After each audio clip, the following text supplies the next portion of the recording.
我知道，我看《金瓶梅》的时候，那个啥，那个西门庆，那个媒人介绍西门庆，就是帮他找媳妇儿，就说啊，这个西门庆家有多少张床啊，那个床是多高级的，那个时候明朝的8步床嘛，那是实力的象征。对对，就他会介绍这个物质条件啊，我说啊，那确实古今是一样，但是我没想，因为我之前，当然这时候可能是我现在意识到了，当你confirm这点，我意识到可能我当时的那个圈子里面是有局限性的，因为我那个时候其实车啊那些是不能够发挥效力的，车啊表那些。对，因为从你的价值观，你不认同这些东西，你觉得这个东西。那我周围的人也是，就是他们会有些开好车，但我不觉得他开了好车之后，他得到了超乎于想象的回报。就我当时的时候，我们那个圈子里面确实也有一些比较有钱的学生，那我的同学啊，我的那些确实是他也比较有钱啊，不算比较有钱，是真的有钱的。但是我不觉得他因为买了一个很好的跑车，然后他因此得到了一个非常完美的女朋友。那他那个女朋友还天天两个吵架呢，那吵完了之后跑我这儿来闹，然后哇，我就说，哎呀，算了，我觉得你过的那个生活也是就是普通人的生活，我也不觉得你这个生活怎么样。所以那个时候我的那个小圈子，我就感觉到就是说，我不觉得金钱表什么你说的房子车那些给他带来了什么额外的利益，至少他的这个转化不是明显，就套用我们今天说的，就是他的金钱往美色那个方面转化，我没有看到非常明显的转化迹象，至少而且很多时候我发现是无效的，我没看到什么转化。你不还是找个那样的女朋友吗？你不是还是就那个样吗？你天天愁起来的时候，我看你也挺愁的，我看你压力大的时候也挺大的。他当时20、30岁，那个头发就很多白头发，我看你也挺焦虑的。对，有的人其实他的焦虑并不是来自于他的物质条件，他是来自于其他的一些精神方面，比如说他自己陷入到一个逻辑死胡同里边了。对，但是今天我就发现这个转化比较明显了，至少我的一些学生告诉我就转化很明显了。今天比如说你在学生的圈子里面，你真要买一辆车虽然那些车我也不觉得好，但是他真买那个车，他确实就能够收到效果。而且根据我的包括他们建议我用我小红书看一看，他们觉得我这个人脱离实际，让我看小红书。我上个小红书看了之后，我发现他们好像说的是对的。你真的好像可以轻易的把金钱这个能力展示出来，然后把它转化成其他的资源。这个转化好像还真挺明显的。现在，比如说我有钱，对，因为现在的人越来越物质了，就是你越彰显你的物质，你就会吸引同频的这些人。像以前的话，可能这种物质的人比较少，你可能没起到太大的效果。现在可能这个效果就更加显著了。你也觉得更加显著了？对，因为降维的人所占的这个比重越来越高了嘛。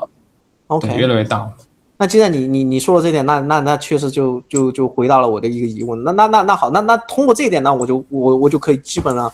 确定一件事情，就降维现在就在发生，至少很多人开始把金钱往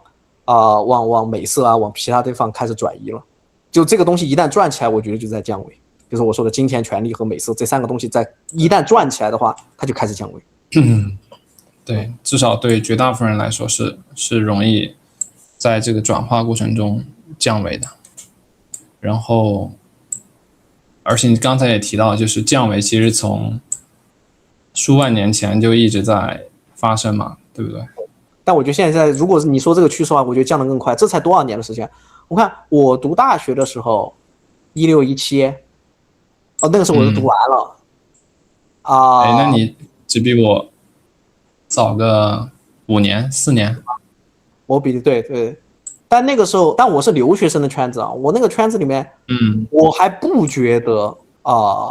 金钱，至少我看到的有限样本里面，我不觉得金钱、权力可以转化成美色。我觉得很难。我看他们谈恋爱谈的也是吭哧的。但是今天好像告诉我的就不一样了，尤其是疫情之后对，我还发现一个很神奇的，我觉得就是一个分界点。疫情之前的那批人和疫情之后那批人，我现在有时候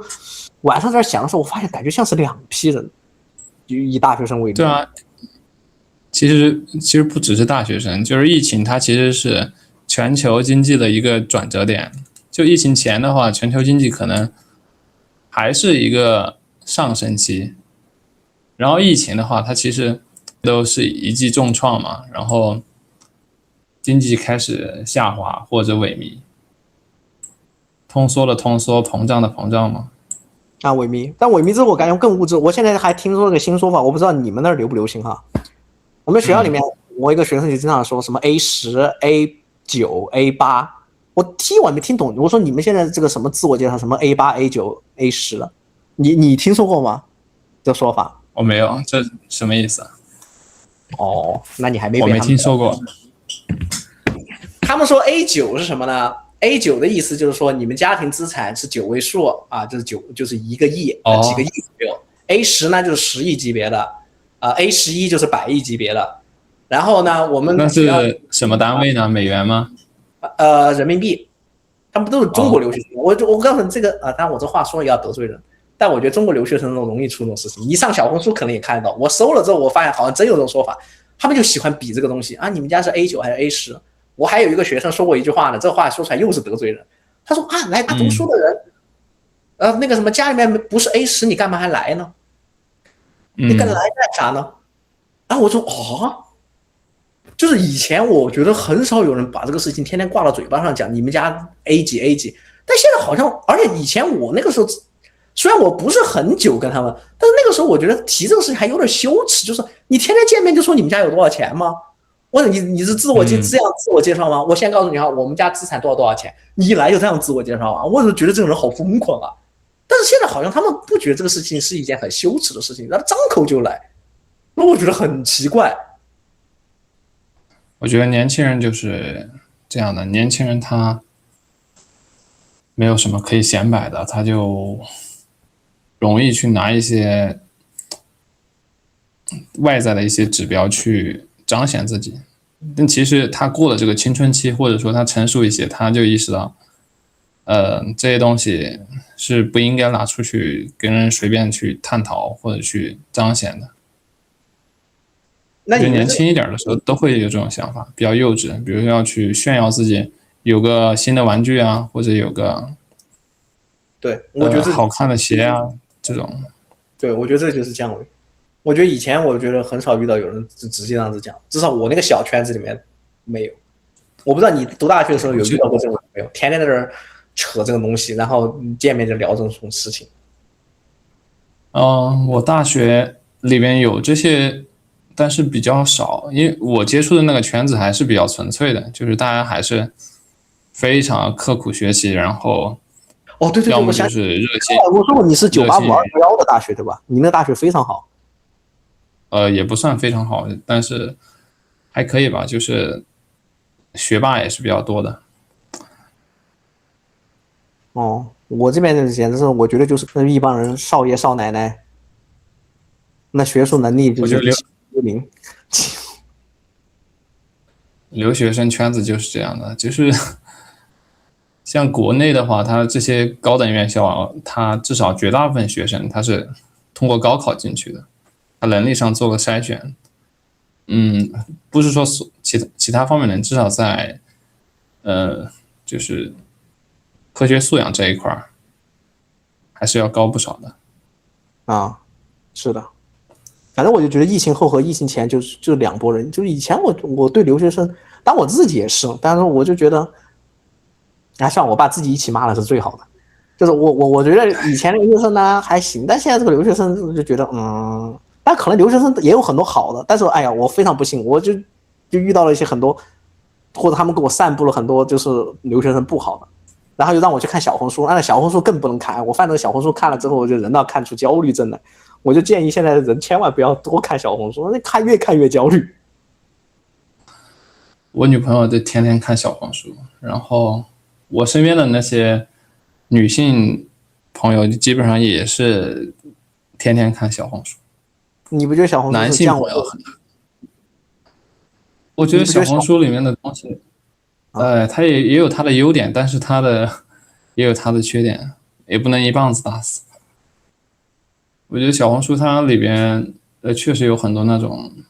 我看的少，算了，我不做评价吧，我只能说我看的少。我最近在然后小红书里面，我们这边小红书有一个梗哈，就最爱说的是，小红书上我们这边平均年薪就是20万美金啊，你低于20万美金，你不要在小红书上混。就是那个上面只要一聊到公司，那都是20万往上，20万美金。如果他们要聊到国内的公司，那就是低于100万不考虑。我有些学生，我靠那个口气我大的不得了的。我问他你毕业要到哪儿找工作，他就说他要回国。那我说你回国你的希望薪资是多少？他跟我说100万人民币，不可能，不能商量的，低于100万不考虑的。那基本薪资必须要100万。你知道人家口气就这么大哦，我就觉得小红书把他们给害了。你张口闭口100万，那行吗？那你知道吧？他们天天在说，有段时间把我给说动了。对，有段时间他们都把我给说信了。我说可能国内真的工资高，100万人民币应该不是太难找的工作。直到最后坑过来一句说：“你别被他们骗了。”坑我说：“那国内找工作哪儿那么好找100万的？你听谁说的100万？”对对对，基本上100万，那可能年薪100万的人，找遍大街上都可能就没几个。然后我有时候跟我学生说100万比较难找，人家有跟我拿抖音看说，你看这个谁谁谁都那招个什么算法工程师啊，年薪500万，怎么样？反正他们有时候看这种社交媒体看多了，就觉得好像这个事情是挺简单的。就是很多时候社交媒体它宣传的时候，它都是夸大的。那500万可能包含了很多金额项目，并不是直接的工资。所以说包括一个公司，对，就包括一个公司招你，就算给你开100万年薪，可能如果你不看细则的话，说不定你的基础工资很低很低。对，所以我的学生要求比较高，人家要求的是100万 base salary， 就是现金你也要给我100万，奖金那些东西另算，人家这个就是这个标准的，就是我那个基本工资是100万啊，其他什么奖金期权你再算。就是这个要求。我觉得要求高是好事儿，但是，那你自己的能力要能匹配你的这个口气。所以这个就是引申到一个事情，我就是人的意识的塑造哈，就以前就是传播学上有个叫魔术子弹理论，的窦文涛在《锵锵三人行》也讲过，就是他说他以前学传播学的时候，他是不相信这一点的，因为魔术子弹理论告诉你的是说。人的意识是通过宣传塑造出来的，就是说你脑子里面怎么想，其实不取决于你自己。这个又回到我们说的监狱，就是说，监狱理论，就是说你的思想，其实你以为你自己塑造了你的思想，其实不然。从传播学上来说，它魔术子弹理论就告诉你说，我给你投放什么样的信息，我的决定，我投放的这个信息塑造了你的思维模式。然后窦文涛说，他刚开始入行之前，他在大学里面学传播学的时候，他是不信这个理论的。他认为人是有个自我的一个价值判断，一个自我的形态的塑造，意识塑造。但是后面他说，我从业这么多年之后，我干媒体，干了这么多年，我开始觉得他这个东西好像是对的。他当时说过，我现在发现这些社交媒体，因为我最近密集在刷小红书，看各种社交媒体，然后我发现好像这一点是对的。就是说你这些塑造通过网上这东西，你的信息投放精准投放，通过算法精准的投放，它确实能塑造一代人或者一批人的一个思维模式，它可以塑造的。而他们的思维模式不是自己研发的，它是通过这些社交媒体把自己给塑造出来的。所以有出现我刚刚跟你说的那些，就是说他们认为车这些东西，他们可以转化，他们可以转化成爱情，可以转化成别的东西。而他们确实，他们的思想被成功的塑造出来，而这种被塑造的过程就体现出你其实没有自由，你所谓的自主意识，你所谓的自主判断，其实已经在我的信息布控之中了，掌握之中了。我给你布控这些信息，我小红书上给你推这些东西，基本上就给你塑造出来了，我就把你的思维模式给你框在这个里面。是这样的，就是我没有学过这个理论，但我大学的时候我就意识到了，即使我去超市里面去挑选商品或者买一瓶饮料的时候，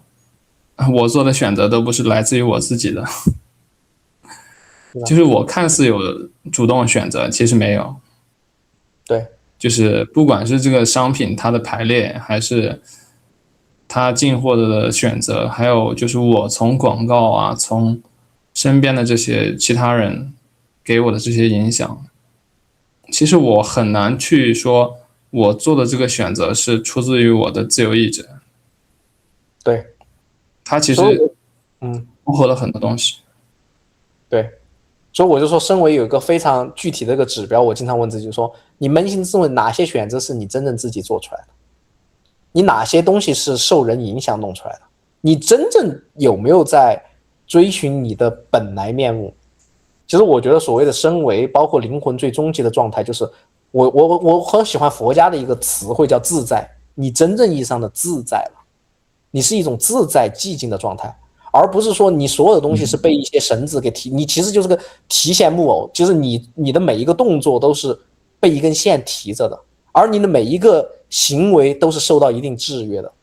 而这种状态不是我觉得灵魂的一个终极状态，人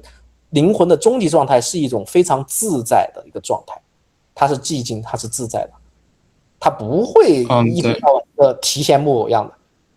当然今天我们会觉得自己不是提线木偶，但是我就是细给你盘这些小的事儿的话，你会发现其实你就是一个提线木偶。你以为你有自主意识，你以为你在自主择偶，其实很多东西我无形当中通过这些社交媒体，通过密集的这些信息投放，我把你的形态已经给你塑造出来了。我塑造出来的包括今天的算法，那最可怕。我通过算法，我可以准确的给你设计出一个模子来，用这个模子把你铐住，我就给你看你喜欢看的东西，然后不停的给你条件反射，不停的刺激，加深你对这个同一类信息、同一类审美的一个固化印象，我就不停的给你搞这个事情。对，所以人就会越来越分裂嘛，因为他越来越自我嘛，相当于就像一个皇上身边有几个马屁精的太监一样，最后这个皇上磕嗨了都，对啊，做出特别愚蠢的决定，但是他还自以为特别高明。对，我之前有一个小插曲，一个笑话啊，可以活一下气氛，希望坑不要剪掉。就是我之前我意识到了这个小红书这个算法有问题哈，我说这样子吧，我就跟我这位朋友说，要不然我们交换一下手机，我刷你的小红书，你刷我的小红书，咱们把这个东西打乱一下。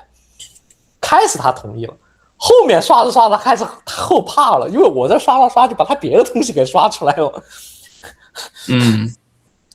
他暴露了很多隐私。对，他当时没反应过来，我说咱们交换一下手机吧。然后包括 Twitter 也是啊，那个 X 也是啊，后面人就是靠搞笑说，千万不能让别人刷你的那个 X， 你刷着刷着他一会儿给你刷出个什么东西来了。但有些时候我就觉得开玩笑可以开玩笑，但是我觉得这些社交媒体其实现在想想那也是降维的主要指标之一，因为我把你全部给囚禁起来了，